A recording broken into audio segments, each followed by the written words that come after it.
G3 media ప్రేక్షకులకు స్వాతంత్ర దినోత్సవ శుభాకాంక్షలు.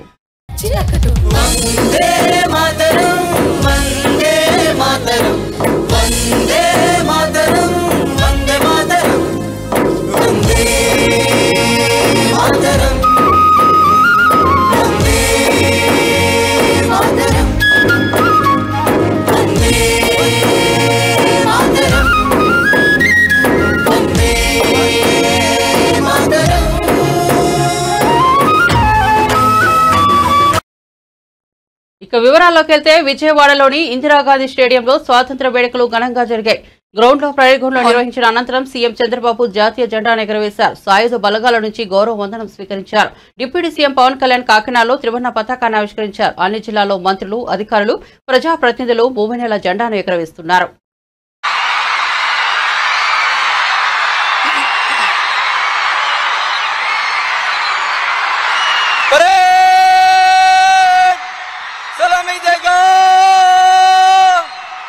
राष्ट्र सलाम सलामे शस्त्र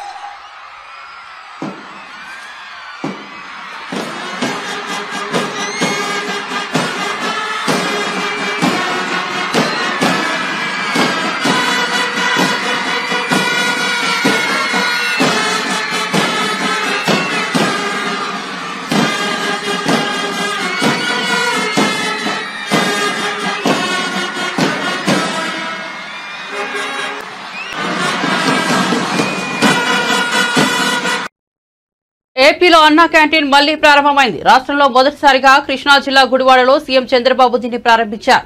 అనంతరం సీఎం చంద్రబాబు సతీమణి నారా భువనేశ్వరితో కలిసి పలువురికి స్వయంగా భోజనం వడ్డించారు. పేదలతో కలిసి భోజనం వడ్డిస్తూ వారి సమస్యలను అడిగి తెలుసుకున్నారు. ఈ కార్యక్రమంలో పలువురు మంత్రులు, ఎమ్మెల్యేలు పాల్గొన్నారు.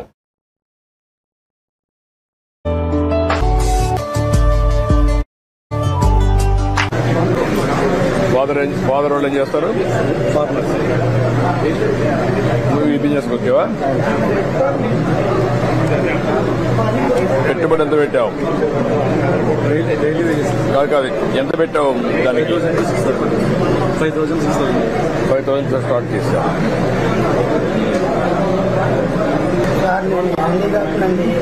నా భార్య నాకు ఒక పాప అండి.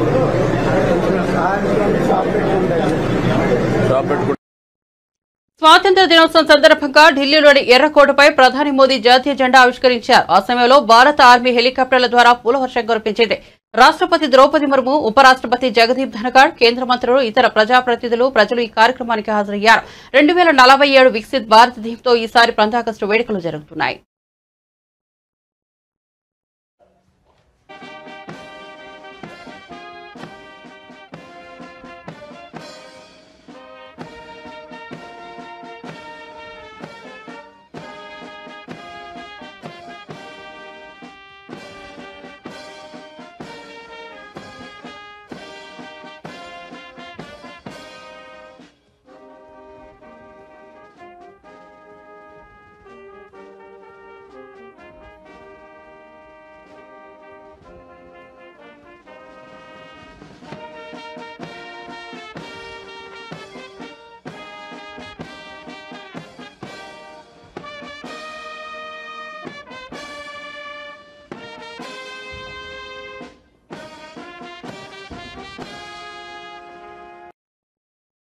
దేశ అభివృద్ధికి నూతన ఆర్థిక విధానాలు అమలు చేస్తున్నామని స్వాతంత్ర దినోత్సవం సందర్భంగా ఎర్రకోట వద్ద ప్రసంగంలో పీఎం మోదీ తెలిపారు.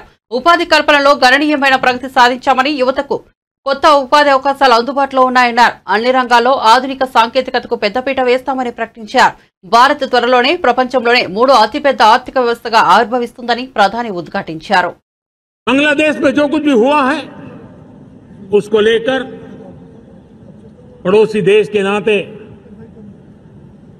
चिंता होना मैं इसको समझ सकता हूं।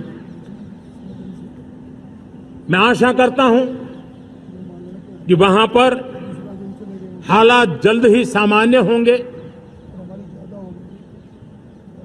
खास करके 140 करोड़ देशवासियों की चिंता कि वहां हिंदू, वहां के अल्पसंख्यक, उस समुदाय की सुरक्षा सुनिश्चित हो, भारत हमेशा चाहता है कि हमारे पड़ोसी देश सुख और शांति के मार्ग पर चले।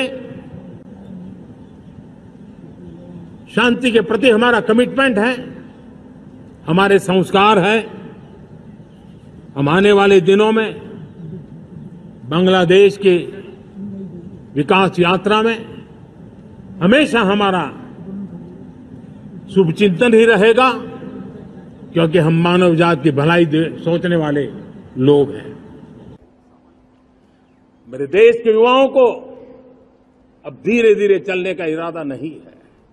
मेरा देश का नौजवान इंक्रीमेंटल प्रगति में विश्वास नहीं करता। मेरा देश का नौजवान छलांग मारने के मूड में है। वो छलांग मार के नई सिद्धियों को प्राप्त करने के मूड में है। मैं कहना चाहूंगा, भारत के लिए गोल्डन एरा है। वैश्विक परिस्थितियों की तुलना में भी देखें, ये गोल्डन एरा है। ये हमारा स्वर्णिम कालखंड है। मेरे प्यारे देशवासियों, ये अवसर हमें जाने नहीं देना है। ये मौका हमें जाने नहीं देना चाहिए। और इसी मौके को पकड़ करके अपने सपने और संकल्पों को लेकर के चल पड़ेंगे तो हम देश की स्वर्णिम भारत की जो अपेक्षा और हमें विकसित भारत का 2047 का लक्ष्य हम पूरा करके रहेंगे। हम सदियों की बेड़ियों को तोड़ करके निकले हैं। आज बांग्लादेश में जो గోల్కొండ కోటపై సీఎం రేవంత్ రెడ్డి మొదటిసారి జాతీయ జెండా ఆవిష్కరించారు. స్వతంత్రం కోసం ప్రాణాలు అర్పించిన అమరవీరుల త్యాగాలను గుర్తు చేసుకున్నారు.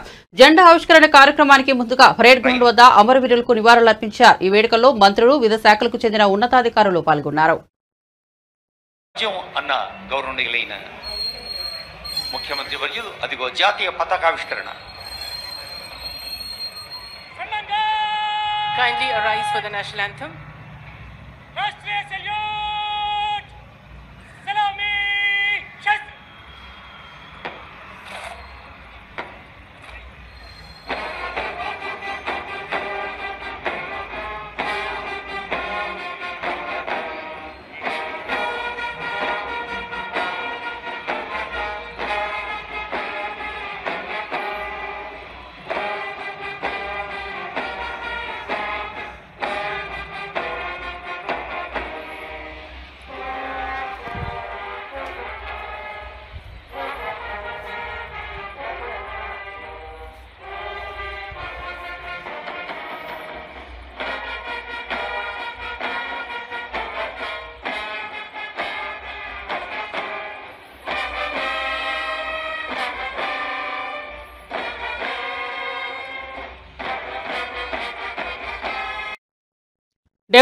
స్వాతంత్ర దినోత్సవాన్ని జీహెచ్ఎంసీలో మేయర్ గద్వాల్ విజయలక్ష్మి, కమిషనర్ ఆమ్రపాలి కాటా, డిప్యూటీ మేయర్ శ్రీలత శోభన్ రెడ్డిలతో కలిసి జాతీయ పతాకాన్ని ఎగురవేసి వందన సమర్పణ చేశారు.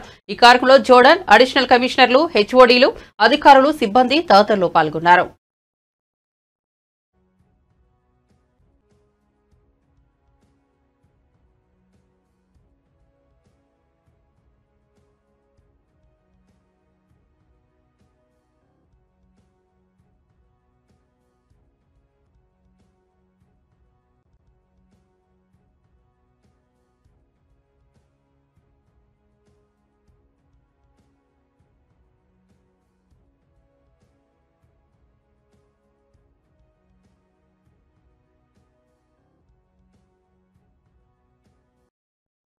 హైదరాబాద్ నగరంలోని హైకోర్టులో స్వతంత్ర దినోత్సవ వేడుకలు ఘనంగా జరిగాయి. రాష్ట్ర హైకోర్టు జస్టిస్ అలోక్ అరాహదే జాతీయ జెండాను ఆవిష్కరించారు.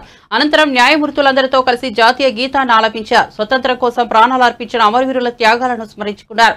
దేశాన్ని మరింత ముందుకు తీసుకెళ్లాల్సిన బాధ్యత పౌరులపై ఉందన్నారు.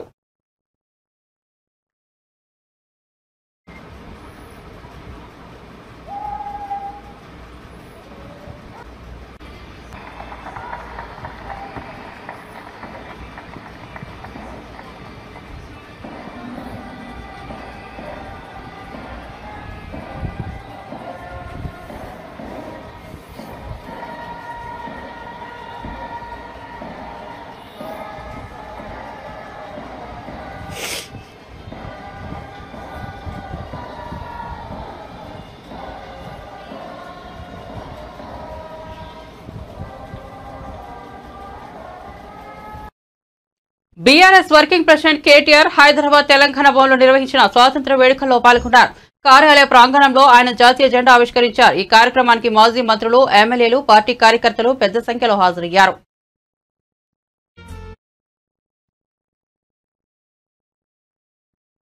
జూబ్లీహిల్స్ బ్లడ్ బ్యాంక్ వద్ద నిర్వహించిన స్వాతంత్ర్య వేడుకల్లో మెగాస్టార్ చిరంజీవి, నిర్మాత అల్లు అరవింద్ హాజరయ్యారు. అక్కడ ఏర్పాటు చేసిన జెండాను చిరు ఆవిష్కరించారు. ఈ కార్యక్రమంలో చిరంజీవి మనవరాలు అల్లు అర్జున్, కొడుకు అయాన్, కూతురు అర్హ కూడా పాల్గొన్నారు.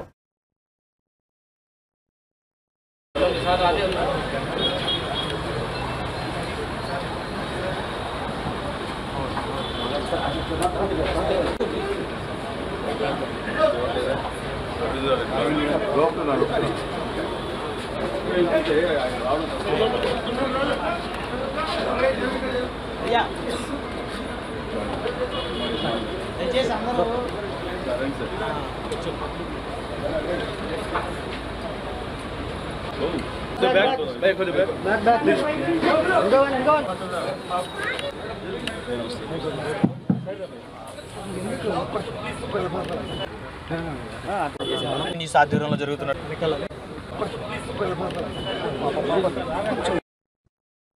ఎర్రకోటలో జరిగిన భారత స్వాతంత్ర్య వేడుకల్లో ప్రతిపక్ష నేత హోదాలో రాహుల్ గాంధీ పాల్గొన్నారు. పారిస్ ఒలింపిక్స్ లో పతకాలు సాధించిన ఇండియన్ హాకీ టీం సభ్యులు మను భాకర్ తదితర క్రీడాకారుల పక్కనే ఆయన కూర్చున్నారు. అయితే మోదీ అధికారం చేపట్టిన 10 ఏళ్లలో లీడర్ ఆఫ్ ది అపోజిషన్ స్వాతంత్ర్య వేడుకలకు హాజరు కావడం ఇదే తొలిసారి.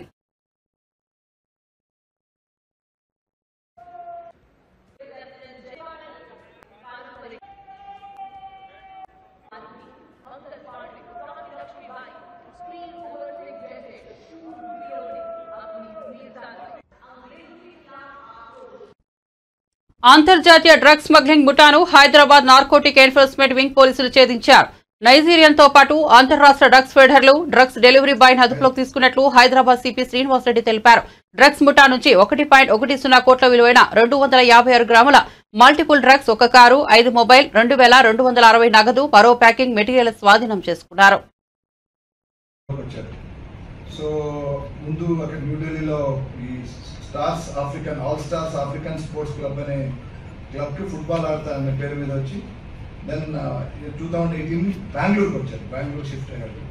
ఫుట్బాల్ మ్యాచెస్ కొన్ని రోజులు ఆడాడు. బట్ ఆబ్వియస్లీ అది దానికి అతను తగినంత ఎంప్లాయ్మెంట్ లేక then he got involved in this the racket of narcotic supplies. తర్వాత బెంగళూరుని బేస్గా చేసుకుని హైదరాబాద్కి సప్లై చేయడం అనేది మొదలు పెట్టాడు. అట్లాగే అనాస్ ఖాన్ మీకు ఇందాక చెప్పినట్టుగా మధ్యప్రదేశ్, అతని ఫాదర్ చనిపోయిన తర్వాత 2022లో అతను హైదరాబాద్కి వచ్చాడు, లాస్ట్ 2 years నుంచి. సో ఫస్ట్ ఈ కార్ రిపేర్ మెకానిక్గా అక్కడ పనిచేశాడు. తర్వాత యాక్చువల్లీ తను డ్రగ్స్కి అడిక్ట్ అయ్యాడు. Then he met one lady from Calcutta and married her in the year 2023 ఇక్కడే. ఆమె కూడా డ్రగ్ అడిక్ట్ అయ్యి అండ్ ఈ డ్రగ్ వీళ్ళందరూ కలిసి drug supplier of Nigerian nation ఇతనితో కాంటాక్ట్లోకి వచ్చారు. వచ్చి తర్వాత వాళ్ళ టు ఎకౌట్ దేర్ లైవ్లీహుడ్ ఈ అక్కడ నుంచి డ్రగ్స్ తీసుకొచ్చి ఇక్కడ అమ్మడం అనేది ఒకటి మొదలు పెట్టారు లాస్ట్ 2 years నుంచి. And is supported by this is another associate that is Saif Khan. So total worth of this seize material of including the wagon or car and all, it's about 1 crore and 1 crore 10 lakhs.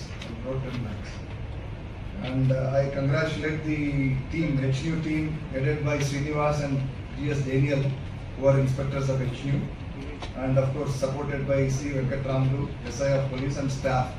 దాదాపు ఈ ఒక 25-30 మంది team మీద ఉంది.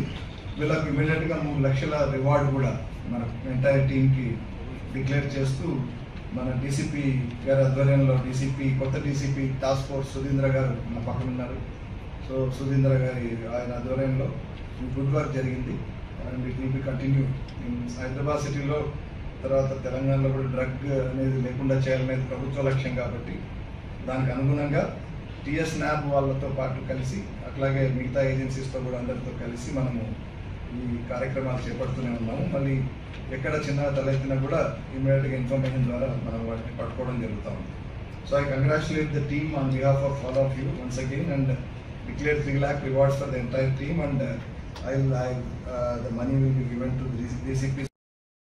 తిరుమల శ్రీవారిని సినీ నటుడు రాజేంద్ర ప్రసాద్ దర్శించుకున్నారు. గురువారం వీఐపీ ప్రారంభ విరామ దర్శన సమయంలో ఆయన స్వామివారి సేవలో పాల్గొన్నారు. టీటీడీ ఆలయ అధికారులు రాజేంద్ర ప్రసాద్ కు స్వాగతం పలికి దర్శన ఏర్పాట్లు చేశారు. అనంతరం పండితులు ఆశీర్వచనం చేసి స్వామివారి తీర్థ ప్రసాదాలను అందజేశారు. వరకు కూడా ఒక కొత్త పాత్రలు చేయడం జరిగింది. అందులో భాగమే ఇది ఒకటి. ఇప్పుడు చేస్తున్న మంచి అంతా స్వామి, మన చేతిలో ఏమీ లేదు. అది అప్పుడప్పుడు ఆయనకి థ్యాంక్స్ చెప్తూ ఉండాలి. అది మన బాధ్యత. ఇవాళ వచ్చింది ఆ పనికి. సో ఒక కొత్త రాజేంద్ర ప్రసాద్ని మళ్ళీ మీరు చూడడానికి ఆయన బ్లెస్సింగ్స్ కోరుతూ వచ్చాను. మీ అందరికీ తెలుసు ఆయన వేసిన భిక్ష రాజేంద్ర ప్రసాదము.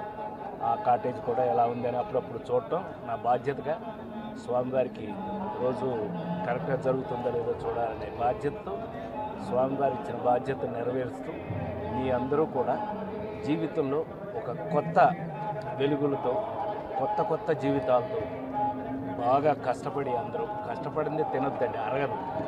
కష్టపడి తింటేనే అరుగుతుంది. ఇప్పటివరకు నేను పనిచేస్తూనే ఉన్నాను. షూటింగ్ నుంచే వచ్చాను, షూటింగ్కే వెళ్తాను. సో మరొకసారి ఆ స్వామివారి ఆశీర్వచనాలు మీ అందరికీ ప్రతి ఇంట్లోనూ పరిపూర్ణంగా ఉండాలని, ఈ నన్ను చూస్తున్న మీ అందరికీ కూడా ఆ స్వామి గొప్ప జీవితాన్ని, గొప్ప ఆనందాన్ని ఇవ్వాలని మనస్ఫూర్తిగా కోరుకుంటున్నాను. తిరుమల శ్రీవారిని ప్రముఖ సినీ నటుడు మహేష్ బాబు కుటుంబ సభ్యులు దర్శించుకున్నారు. బుధవారం అలిపిరి నడక మార్గాన మహేష్ సత్యమణి నమ్రత శిరోద్కర్, కుమారుడు గౌతమ్, కుమార్తె సితార తిరుమలకు చేరుకున్నారు. టీటీడీ అధికారులు వారికి స్వాగతం పలికి దర్శన ఏర్పాట్లు చేశారు. గురువారం ఉదయం శ్రీవారిని వారు దర్శించుకున్నారు. దర్శనానంతరం రంగనాయకుల మండపంలో పండితులు ఆశీర్వచనం చేసి తీర్థ ప్రసాదాలను అందజేశారు.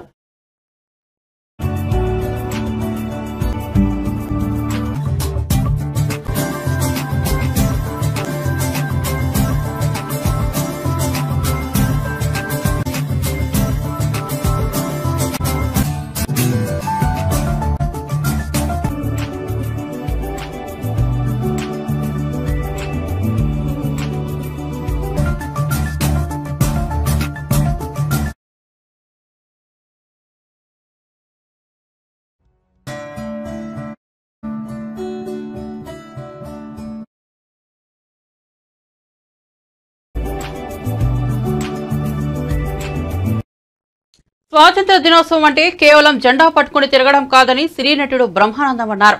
ఆగస్టు 15 స్వాతంత్ర సమర యోధుల త్యాగాల ఫలితమని, భారతీయులకు ఒక గొప్ప పండుగ రోజు అని తెలిపారు. వారి త్యాగాలను యువతరం తెలుసుకోవాలని సూచించారు. హైదరాబాద్ బేగం బజార్లో భగత్ సింగ్ యువసేన ఆధ్వర్యంలో 78వ స్వాతంత్ర వేడుకలు ఘనంగా నిర్వహించారు. ఈ వేడుకలకు ముఖ్య అతిథిగా హాజరైన బ్రహ్మానందం సైనికులు, రైతులే ఈ దేశానికి వెన్నెముక అని కొనియాడారు. పాఠశాల విద్యార్థులకు బ్యాగులు, దివ్యాంగులకు వీల్చైర్లు బ్రహ్మానందం అందించారు.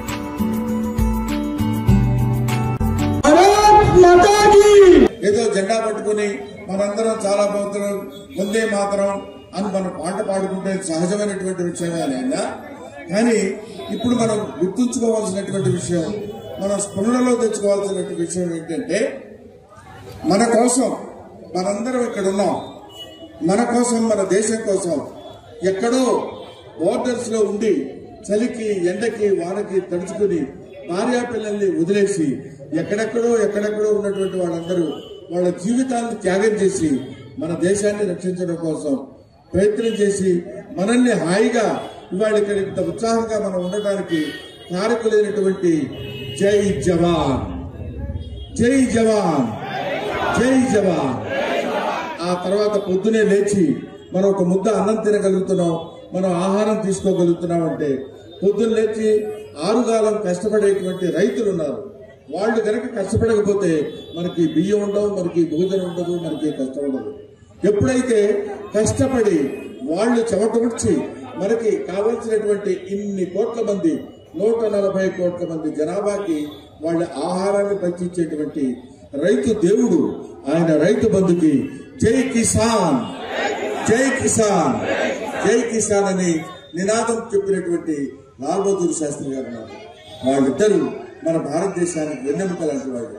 వీళ్ళు బ్రిటిష్ వాళ్ళు మనం పరిపాలించేటప్పుడు ఇక్కడ అద్భుతమైనటువంటి సేవ చేసి ఎంతో కష్టాలు పడి ఎన్నోసార్లు జైలుకి వెళ్ళి బ్రిటిష్ వాళ్ళ చేత దెబ్బలు తిని ఎన్నో ఇబ్బందులు కోర్చుకుని ఆడ మగ అనేటువంటి తేడా లేకుండా ఎంతో మంది ఎన్నో రకాలుగా ఈ దేశానికి స్వాతంత్రం రావడం కోసం ఎంతో కష్టపడ్డారు. ఆ కష్టపడిన వాళ్ళలో చాలా మంది ఉన్నారు. Mahatma Gandhi, father of the nation. ఆ తర్వాత ఉన్నటువంటి వాళ్ళలో అందుకే మీ అందరికీ తెలుసో లేదో గురజాడ అప్పారావు అని ఒక కవి ఒక ఆయన ఏం చెప్తాడంటే, దేశమంటే మట్టి కాదు, దేశమంటే మనుషులు. దేశం అంటే మనం ఏమనుకుంటామంటే ఇక్కడ ఈ అరేబియా సముద్రానికి తూర్పుకి దీనికి మధ్యలో ఉన్నటువంటి ప్రదేశం దేశం అంటారు. కాదు, దేశం అంటే మనుషులు. మన మనుషుల చేత నిర్మించబడింది దేశం. వీళ్ళు తిండి కలిగితే కండగలదు, కండగలవాడేను మనుషు అన్నాడు. అప్పుడు తిండి కలిగితే బాగా మనం తినగలిగితే కండ ఉంటుంది. కండ ఉన్నప్పుడు వాడు దేశభక్తుడిగా మారడానికి, తన దేశాన్ని రక్షించుకోవడానికి ఉపయోగపడినటువంటి భగత్ సింగ్ యువసేన అని పేరు పెట్టినటువంటి మిస్టర్ లడ్డూ యాదవ్, ఆయన ఈ భగత్ సింగ్ పేరు చెప్పగానే ఇప్పుడు ఉన్నటువంటి కుర్రాళ్ళందరూ యువసేన, యువత్వం అందరూ ఇప్పుడు 60 ఏళ్ళు 70 ఏళ్ళు దాటినటువంటి వాళ్ళు వృద్ధుల కింద వస్తారు. చిన్నపిల్లలు 10-15 ఏళ్ల టీనేజ్ లోపు ఉన్నటువంటి వాళ్ళు చిన్నవాళ్ళు అవుతారు. కానీ భారతదేశాన్ని నడిపించాల్సింది, నడిపించేటువంటి శక్తి కలిగిన వాళ్ళు యువత. కాబట్టి భగత్ సింగ్ యువసేన అనేటువంటిది ఇక్కడ నిర్మించి ఇన్ని సంవత్సరాలుగా ఈ అద్భుతమైనటువంటి కార్యక్రమాలు నిర్వహిస్తూ ఇది సామాన్యమైనటువంటి విషయం కాదు.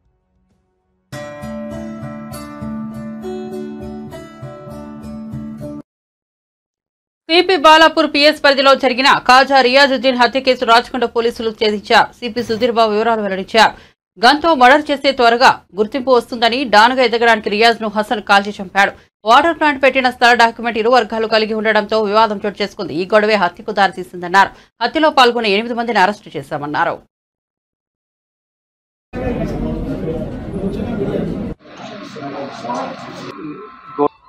టోటల్ 8 మంది అక్యూజ్ని ఇప్పుడు మనము నిర్బంధంలోకి తీసుకున్నాం. వీళ్ళు ఎంటైర్ ప్లాన్ ఆఫ్ యాక్షన్ ఏంటి, ఎందుకోసం ఈ అఫెన్స్ ఇక్కడ చేశారు, వాళ్ళ అల్టిమేట్ గోల్ ఏంటి, ఇవన్నిటిని మీకు వివరిస్తాం. ముఖ్యంగా ఏంటంటే ఇది ఒక వాటర్ ట్యాంక్ పెట్టిన ప్లేస్లో ఉన్న వాటర్ ట్యాంక్ పెట్టిన ప్లేస్లో ఉన్న ల్యాండ్ డిస్ప్యూట్ వల్ల ఫస్ట్ ఎనిమాసిటీ డెవలప్ అయింది. నేబర్స్గా ఉన్న మూలంగా చిన్న చిన్న గొడవలు జరగడం, దానిలో కొట్టుకోవడం, దాని మీద పోలీస్ స్టేషన్లో కేసు పెట్టుకోవడం జరిగింది. ఇప్పుడు దీంట్లో ఉన్నటువంటి కాజా రియాజుద్దీన్, ఆయనతో పాటు హమీద్, షేక్ మహమ్మద్ హమీద్, వీళ్ళిద్దరి మధ్యలో గొడవలు ఉండేవి. హమీద్కి ఈ రియాజ్ ఉన్న మధ్యలో గొడవల మూలంగా వేరే ఫ్యామిలీ మెంబర్స్ కలవడం, హమీద్ తరఫున ఫ్రెండ్స్ కలవడం, ఈ యాక్టివిటీ వల్ల ఈ అఫెన్స్ జరిగింది. ఈ రియాజ్ ఒక rowdy sheeter, Kanchanbagh police station rowdy sheeter. అక్కడ ఒక మర్డర్ కేసులో, డిఫరెంట్ అదర్ కేసెస్లో 6 కేసులు ఇన్వాల్వ్ అయినాడు.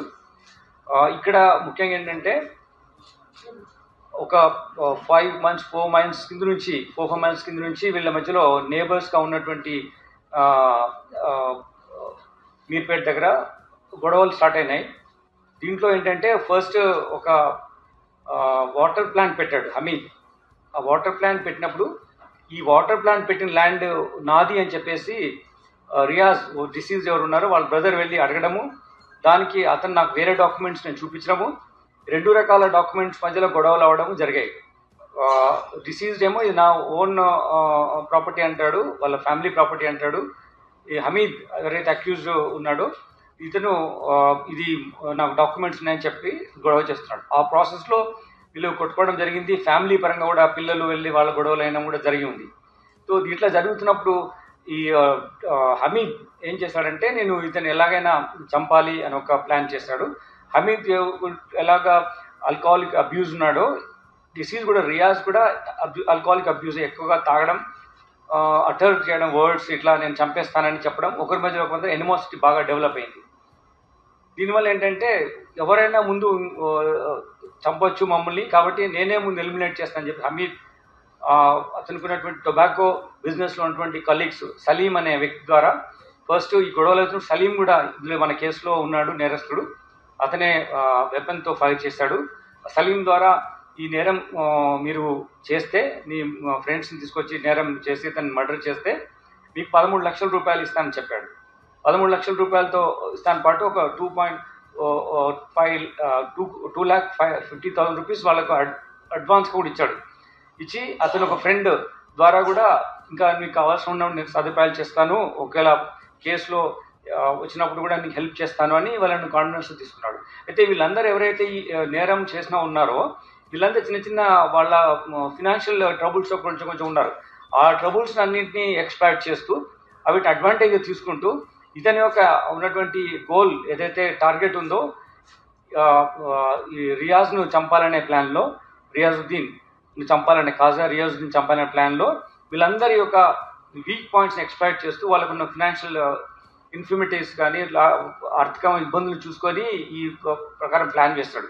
అయితే ఇందులో ఇంకొక ముఖ్య ఆస్పెక్ట్ ఏంటంటే మన ఇంట్రాగేషన్ ప్రాసెస్లో తెలిసింది, వైఎస్ఆర్సీపీ అధినేత వైఎస్ జగన్ పై ఆయన సోదరి ఏపీసీసీ చీఫ్ వైఎస్ షర్మిల తీవ్ర విమర్శలు చేశారు. మళ్లీ 10 లక్షల కోట్లు అప్పు చేయడానికి జగన్ అధికారంలోకి రావాలా అని ప్రశ్నించారు. ప్రజలను మోసం చేసి వైఎస్ఆర్సీపీ విశ్వసనీయత కోల్పోయిందని ఎద్దేవా చేశారు. జగన్ మళ్లీ అధికారంలోకి రాడని వ్యాఖ్యానించారు. మళ్ళీ 10 లక్షల కోట్లు అప్పు చేయడానికి రావాలా? ఎందుకు రావాలి? 10 లక్షల కోట్ల రూపాయలు అప్పు చేయడం కాకుండా, రాష్ట్రాన్ని అప్పుల పాలు చేయడం కాకుండా, మీరేమో కొండలు కొరిగేసి ప్యాలెస్లు కట్టుకోవడానికి రావాలా? కనీసం రాజశేఖర్ రెడ్డి గారి జలయజ్ఞంలోని ప్రాజెక్టులు పూర్తి చేయకపోతే, కనీసం ఉన్న ప్రాజెక్టులలో మీరు మరమ్మతులు మెయింటెనెన్స్లు కూడా చేయకపోతే గేట్లు కూడా తేలుతున్నాయండి. మళ్ళీ ఆ దుస్థితి చూడ్డానికి రావాలా? ఎందుకు రావాలి? రాజశేఖర్ రెడ్డి గారు ఎంతగానో వ్యతిరేకించిన బీజేపీ పార్టీతో మీరు అక్రమ సంబంధం పెట్టుకొని ఆఖరికి మన అన్ని విభజన హామీలతో సహా, పోలవరంతో సహా, కడప స్టీల్ ఫ్యాక్టరీతో సహా మన విభజన హామీలు మొత్తం, ప్రత్యేక హోదా అన్నీ తాకట్టు పెట్టడానికి మళ్ళీ మీరు రావాలా? దేనికి రావాలి? పూర్తి మద్యపాన నిషేధం అని చెప్పి మోసం చేయడానికి మళ్ళీ రావాలా? 3,000 కోట్లతో రైతులకి ధర స్థిరీకరణ నిధి అన్నారు ప్రతి సంవత్సరం, 4,000 కోట్లతో పంట నష్టపరిహారానికి పక్కన పెడతాను ప్రతి సంవత్సరం అన్నారు. ఇలా ఎన్ని మాటలు చెప్పి మళ్ళీ మోసం చేయడానికి రావాలి? రాడు. జగన్మోహన్ రెడ్డి గారు ఇక అధికారంలోకి రాడు, వైసీపీకి అధికారంలోకి రాదు. ఎందుకంటే ఒకసారి ప్రజలు అవకాశం ఇచ్చి చూశారు. దేవుడు బంగారు పల్లెంలో అన్ని పెట్టి ఇస్తే అవకాశాన్ని ఎలా దుర్వినియోగం చేశారు. మరిన్ని అప్డేట్స్ కోసం చూస్తూనే ఉండండి G3 మీడియా.